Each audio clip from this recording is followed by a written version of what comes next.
Баршаңызға сәлем достар, сіздермен бірге Аида, менің каналыма қош келдіңіздер. Бүгін сіздермен үйдегі бар заттармен жасалатын морковный пирог рецептісімен бөлісетін боламын. Дәмі өте керемет болып шығады.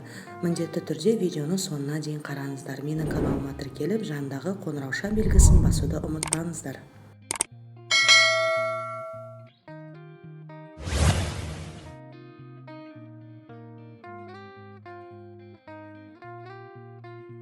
Ең алдымен құрғақ ыдысымызға 3 жұмыртқаны жарып аламыз. Сосын ары қарай үстіне 1 пияладай шекерімізді салып, венчикпен жақсылап тұрып араластыратын боламыз.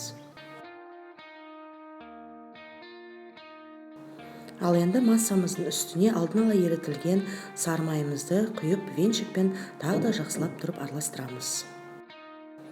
Ал енді үстіне 10 грамм қопсытқышымызды салып, ары қарай үстіне 1 пачка ванилинімізді салатын боламыз. Сосын венчикпен жақсылап тұрып араластырып шығамыз. Енді массамыздың үстіне алдын ала үкіштен өткізілген сәбізімізді салып шығамыз. Сосын ары қарай венчикпен жақсылап тұрып араластырып шығамыз. Біркелкі болып шыққанға дейін.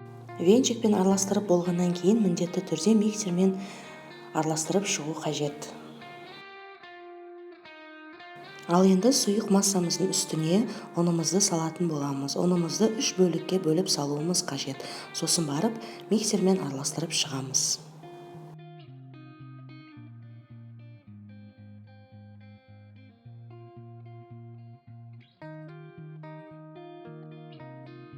Міне достар, біздің қамырымыз дайын болды. Қамырымыз осындай орташа сұйық масса болып шығуы қажет. Ал енді табамыздың үстіне пергамент қағазын төсеп, қамырымызды құйып шығатын боламыз. Өз қалауларынша басқа да табада пісірсеңіздер болады.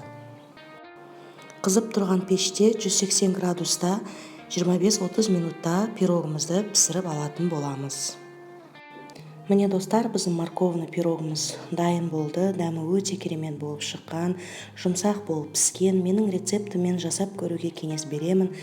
Менің каналыма тіркеліп, жандағы қоңырауша белгісін басуды ұмытпаңыздар. Менің каналыма өз үлестеріңізді қоса отырыңыздар, комментарий жаза отырыңыздар. Астарыңыз дәмді болсын, келесі жүздескенше сау болыңыздар.